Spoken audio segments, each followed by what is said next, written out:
Welcome everyone to the launch of my book, Understanding ME/CFS and Strategies for Healing. For those of you who know my backstory, I've had ME for 7 years. And initially, I was a lot more ill than I am these days. I was mainly housebound. I had a period where I was bedridden for a couple of months.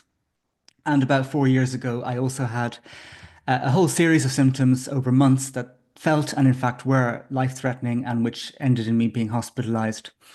But thankfully, I've made a lot of progress since those days. And this book is in part about trying to share with other patients the various strategies that have helped me to improve my quality of life. So these are the things that I wish I had known 7 years ago. But this book is not just about strategies to improve health. It's also about understanding the nature of the illness, because that is half the battle. And when I was first ill, I felt very much in the dark about what I was dealing with. But over the last 7 years, there has been some really exciting research that's been coming out in relation to ME/CFS, which I feel offers a very compelling explanation for the illness. And I'll be telling you more about that research in a moment, but my other main hope for the book is really communicating that research to patients, carers, practitioners, anyone with an interest in ME/CFS, so that they too can have a better understanding of this illness. So today's talk, the first part, I'm going to tell you a bit more about the book. I'm going to tell you the three main aims that I have for it. I'll tell you a bit more about what's in it. And then in the second half of the talk, we will move to, as it were, a talk within a talk.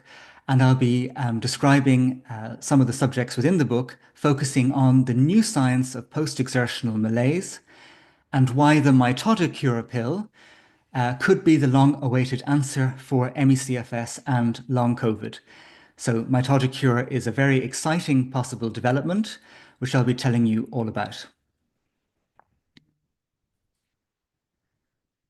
So the first aim that I have in the book is to explain what I think is the most exciting strand of recent ME/CFS research.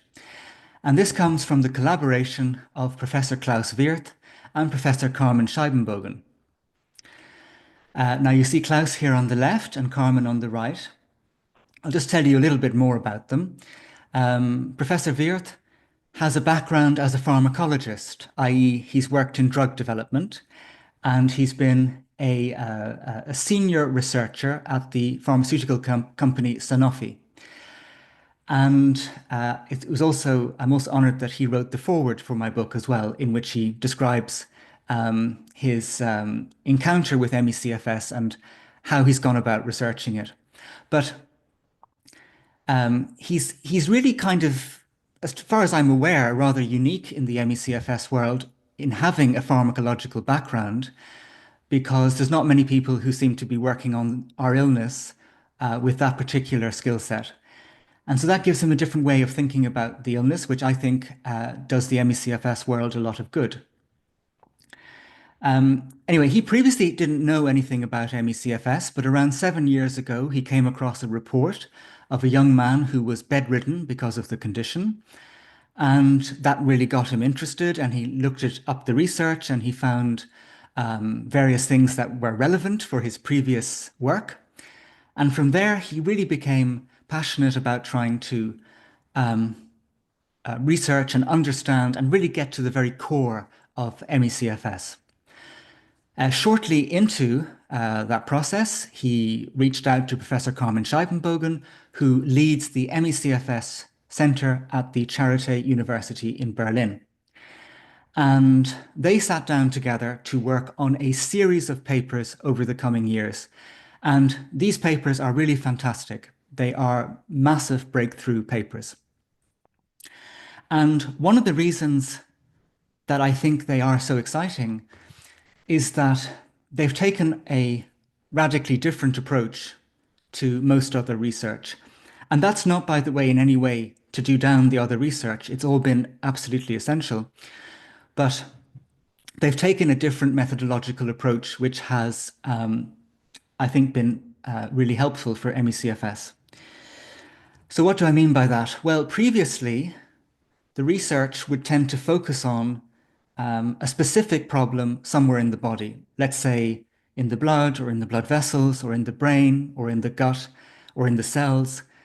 And it would go and look at that and it would find a problem and it would then say, well, we found this problem over here. This is another issue in ME/CFS. There you go. And as I say, that's really, really important. But the approach of Wirth and Scheibenbogen has instead been to say, okay, we're looking at all of these pre-existing research findings. Why are they all happening at the same time? Why is this thing over here happening at the same time as that thing? And why is the first thing actually leading to the second and to the third and to the fourth? And why is the fourth thing leading back into the first thing and so on? In other words, they wanted to actually join up the dots in all of the main research findings and try to offer a comprehensive explanation of why they're all happening, these problems are all happening at the same time. So what they did was they worked on something called a unifying model. So actually a way of explaining the whole illness. And this is very important because if ME/CFS is to make sense as an illness at all, none of the problems can be random. In any other illness like multiple sclerosis or Parkinson's, the illness follows certain patterns, it follows certain physiological laws that make sense for that illness. ME/CFS is the same. And this is what they're doing. They're showing how it all makes sense and that nothing, in fact, is actually random.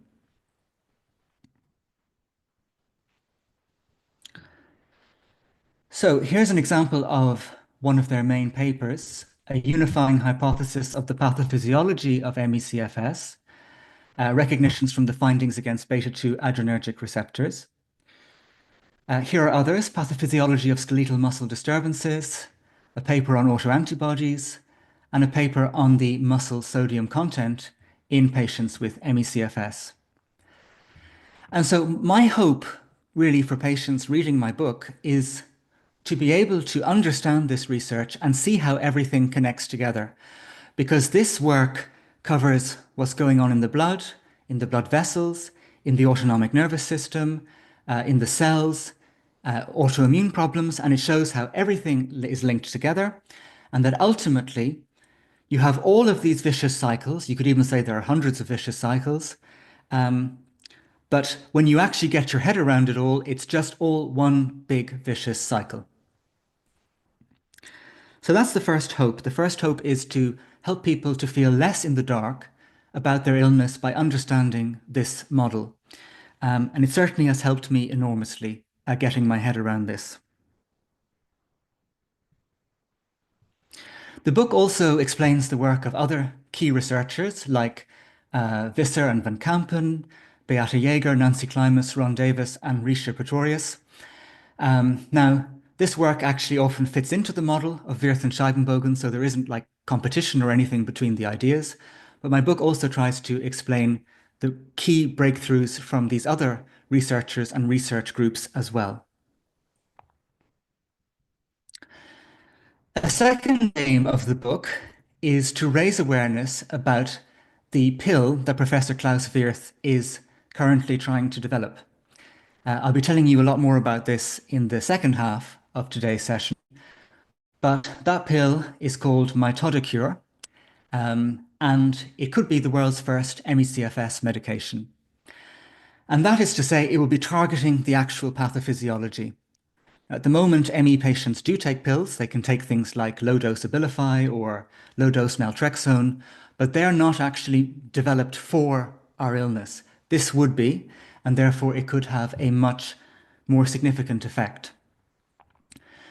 Now, later on, I'm going to tell you about how this works, but just to give you a little spoiler, it is quite feasible that while you're taking this pill, it will become very hard, if not impossible, to experience post-exertional malaise. And so the implications for that would obviously be huge for improvement. But in the meantime, we do the best that we can. And the third aim of my book is to share the healing strategies that I have found useful in my own journey in going from being essentially housebound to now having a much more functional life where I can live independently. I have difficult days, but I'm much, much better than I used to be. And so when I talk about these in the book, I'm not doing like, hundreds of treatments because I'm focusing on the things mainly that I have used for myself. So I'm normally just talking about one or two things in each chapter. So I'll just give you a few examples of the things I talk about. I have a chapter in the book about microclots. These are the microscopic clots that are common in ME/CFS and long COVID and build up in the blood and make it sluggish and make it really difficult for the blood to transfer oxygen into the muscles and the brain. And some of you may remember that a couple of years ago, I traveled to Germany to a dialysis center where I did a procedure to remove the microclots, a blood washing procedure. You can see me there in the photograph looking more relaxed than I actually felt in reality.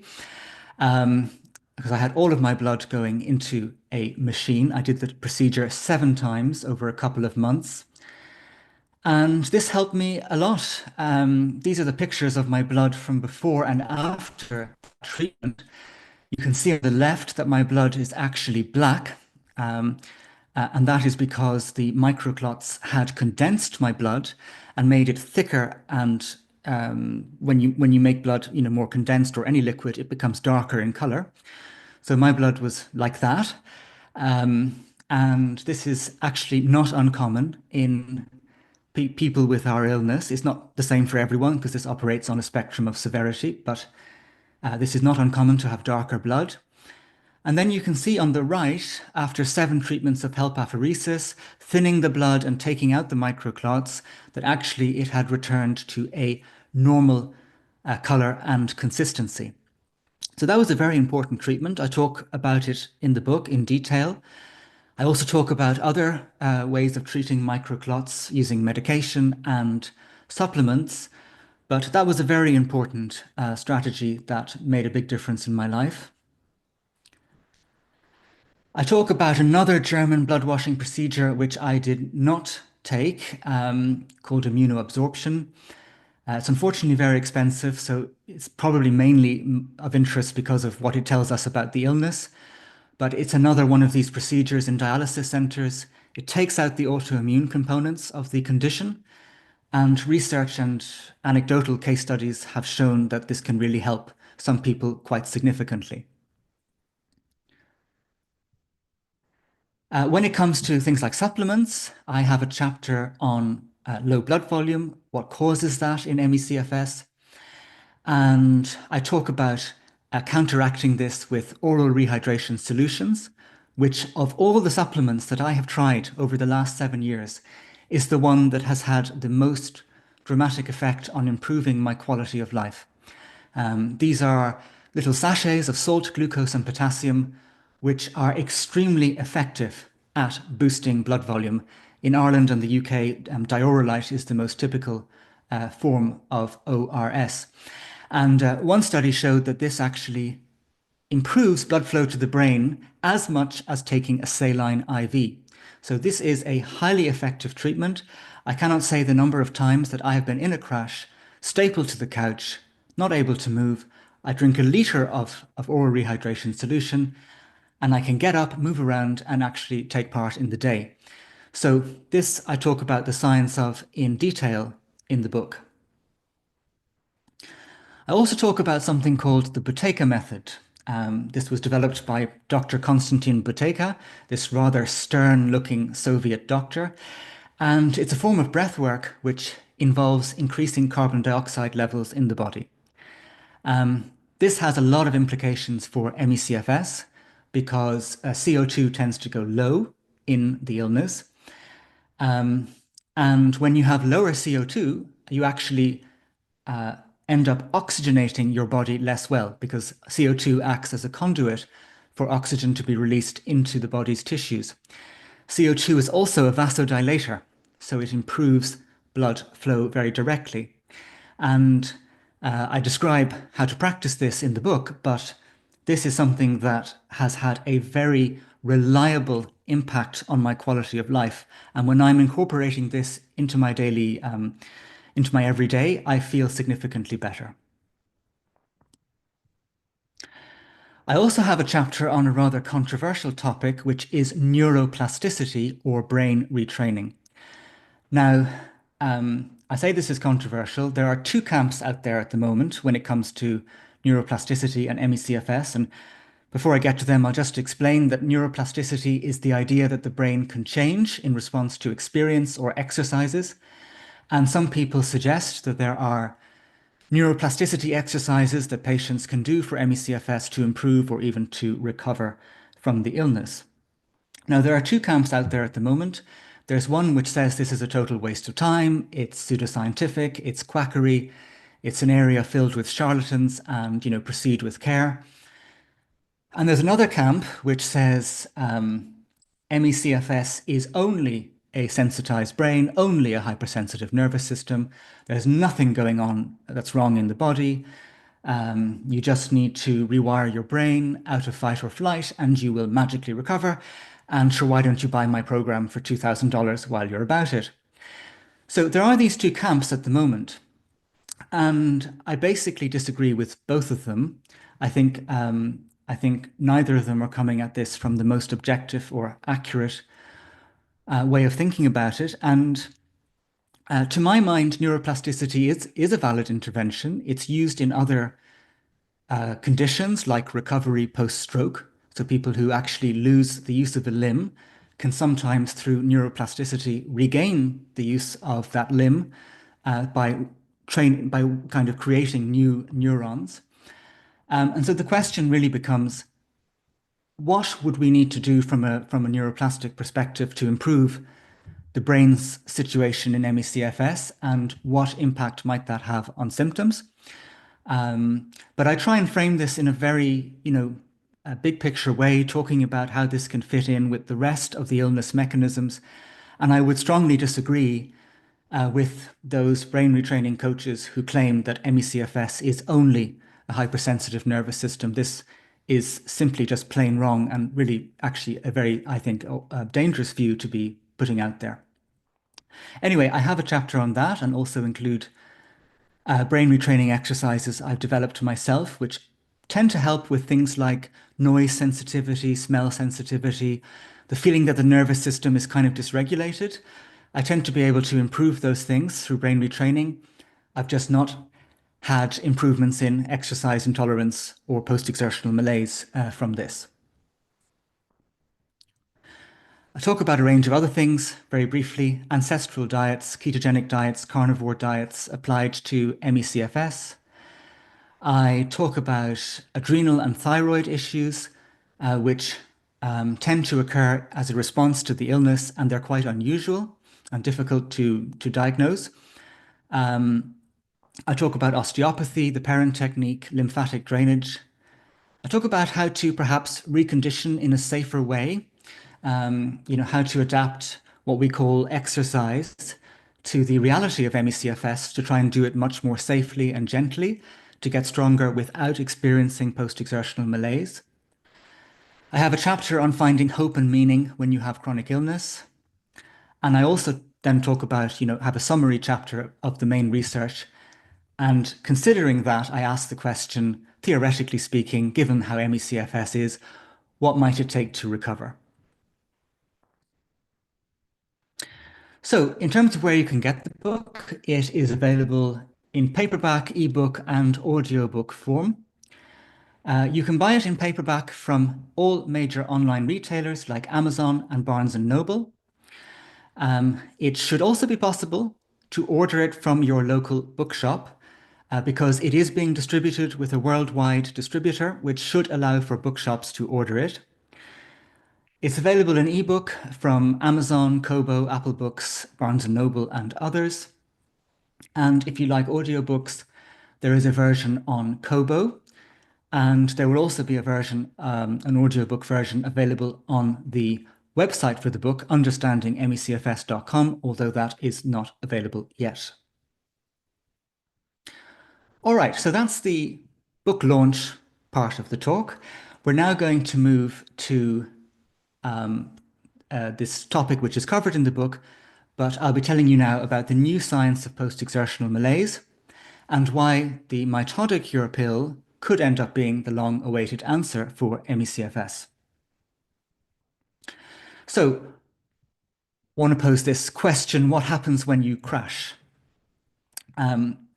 This is really the most important thing to understand about ME/CFS in many ways because it is an illness of exercise intolerance and it's characterized by post-exertional malaise. But of course, it's quite hard to actually study people during post-exertional malaise because they're too ill to, go and get studied, right? They're at home in bed.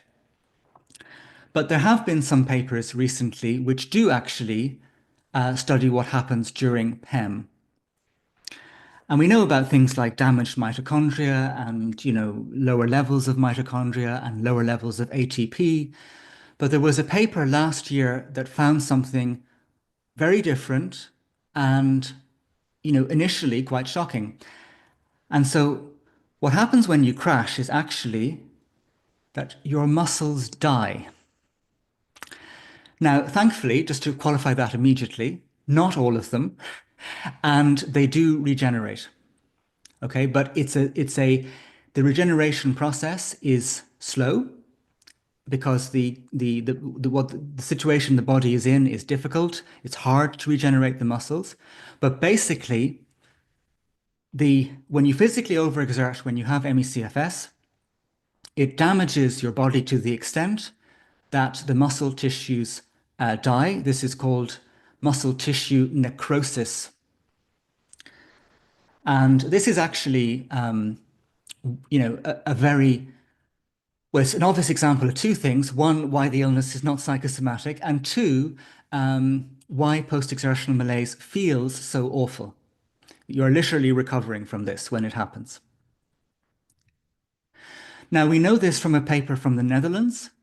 Muscle abnormalities worsen after post-exertional malaise in long COVID by Appelman and Wust.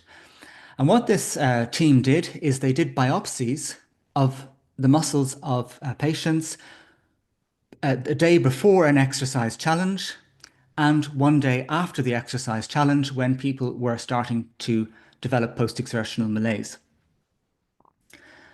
Now, this image here is a microscopic view of healthy muscle tissue. This is what it should look like. And I'm going to show you now what the microscopic image looked like from this study of a patient during post-exertional malaise. So you're going to see it's going to look quite different. So get that in your mind now. I'm going to switch to what happens in post-exertional malaise. Okay, so what you see on the left here, in the bottom left of the screen, or really on the left, is that I'm not going to be very scientific here. It's sort of gooey looking sort of thing. That is the muscle tissue death. That's the muscle tissue necrosis. And so exercise basically damages the body when you have these kinds of illnesses. And this is what you have to recover from. So the question then becomes, what is causing the muscle tissue death? Remember back to earlier in the talk, for ME/CFS to make sense as an illness, it cannot be random. We have to be able to explain this, and we need to have a model that can actually, in a way that shows how all the interlinking mechanisms can ultimately have the end point of this when you crash. Now, it is the Wirth and Scheibenbogen model that can explain this problem. But before I can explain how, I want to just take a little step back and explain to you something about how the muscles work and how the muscle cells work. So we have countless cells in our body, and within each cell, the body wants there to be a certain concentration of sodium and potassium. And normally speaking, it wants to make sure that more sodium is being cleared from the cell than potassium. It doesn't want sodium to increase inside the cell. To be clear, I'm talking about inside the cell, not in your bloodstream. So don't get confused and think I'm talking about your blood results. I'm not. This is the absolute subcellular level or cellular level that I'm talking about. And so the body normally achieves this concentration of sodium and potassium with something called the sodium potassium pump. And this pump sits on the cell wall and it literally pumps in and out sodium and potassium in the right concentrations. Now, when you have the right amounts of sodium and potassium, the muscles feel happy, they feel energized, they can endure, they can get stronger, they can activate and so on. They're basically working well. So Wirth and Scheibenbogen wondered early on in their collaboration whether there was developing a problem, an excessive buildup of intracellular sodium in the muscles of CFS patients. And they were wondering this because from the more upstream mechanisms in their model, that would predict a higher sodium muscle concentration. So they went and actually tested this. They got a group of ME/CFS patients to do calf muscle strengthening exercises to exhaustion of the muscle, and they measured the muscle sodium content using MRI machines afterwards. And they did the same in healthy but sedentary controls. And what they found was that the muscle sodium increase in the ME/CFS patients was actually almost twice that of what was seen in the healthy controls. So there will be an increase after this kind of activity, even if you're healthy. But the point is that in ME/CFS, it was a much more dramatic increase. And they also found that the baseline level of muscle sodium content was also higher. And so this is very significant finding because it shows there's a disturbance going on within the cells. And in and of itself, it can explain things about ME/CFS. Because when you have high intracellular sodium in the muscles become weak, they become easily fatigued, and the hand grip strength, the capacity to actually hold a heavy object, will also worsen. I've noticed this since becoming ill, that if the kettle is full of water, I find it hard to hold that. And this is sometimes used actually in studies, hand grip strength as a marker for understanding where people are at in terms of severity. But it is the high intracellular muscle sodium which can explain that weakness. However, the buck doesn't stop there, and this is where we're coming towards explaining the muscle tissue death, potentially. When you have sodium overload in the muscles, you are then in a situation where it becomes very easy for calcium overload to occur as well. Now, calcium overload is a very significant problem. Basically, the sodium overload means that the body's normal mechanisms for clearing calcium from the cell become impaired, and then calcium starts to build up. Now, the cells do not like this at all. Calcium is toxic in excess, so that there develops a cellular toxicity from the calcium. And from the point of view of Wirth and Scheibenbogen, they say here, we assume calcium overload is the main mechanism of PEM, exercise intolerance, and more severe relapses. So basically, the idea is that ME patients have always got this sort of higher level of intracellular sodium, and they're very close to a tipping point when they overexert, at which point you get calcium overload, and then you get post-exertional malaise. But here's the thing. Calcium overload in causing cell toxicity can also cause cell death. Therefore, this gives us an explanation for why the muscles die during PEM, or some of the muscles die. It's the calcium overload. That's what's actually killing the muscles. So in their most recent paper at the end of 2024, Wirth and Scheibenbogen argued this, that it's only, according to our current knowledge, their model which can actually explain this. Things like microclots and viral reactivation cannot explain the muscle tissue death. Of course, those things just can still be happening, but that doesn't mean it's just that they're not involved in this final step of post-exertional malaise.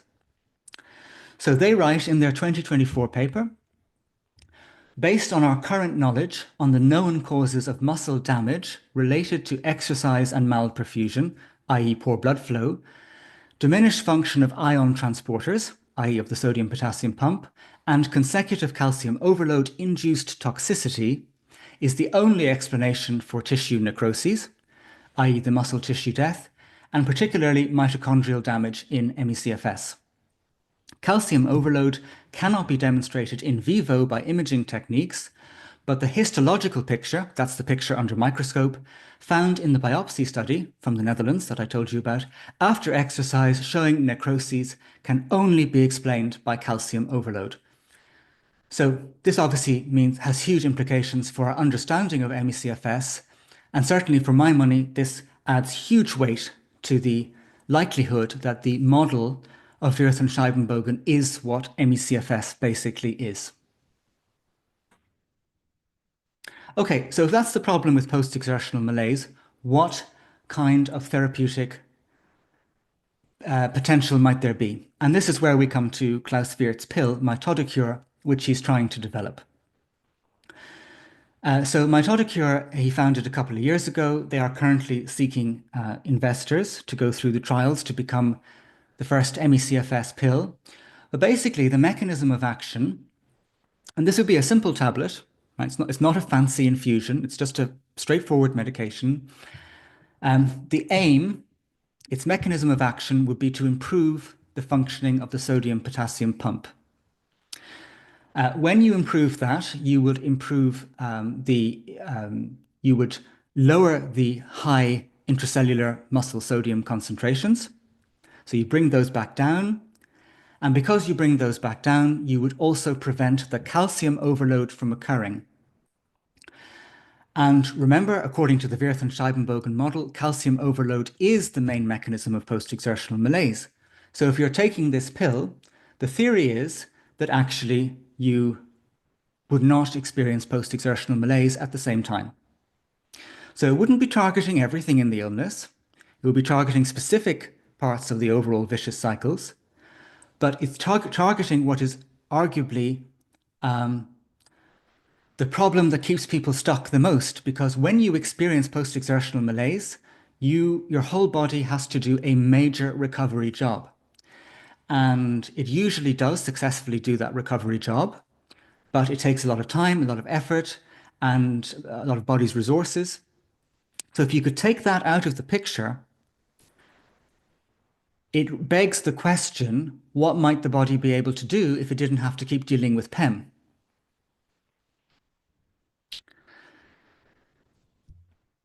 Because it seems that the body in ME/CFS, I would say anyway, it has still got its compass set on healing.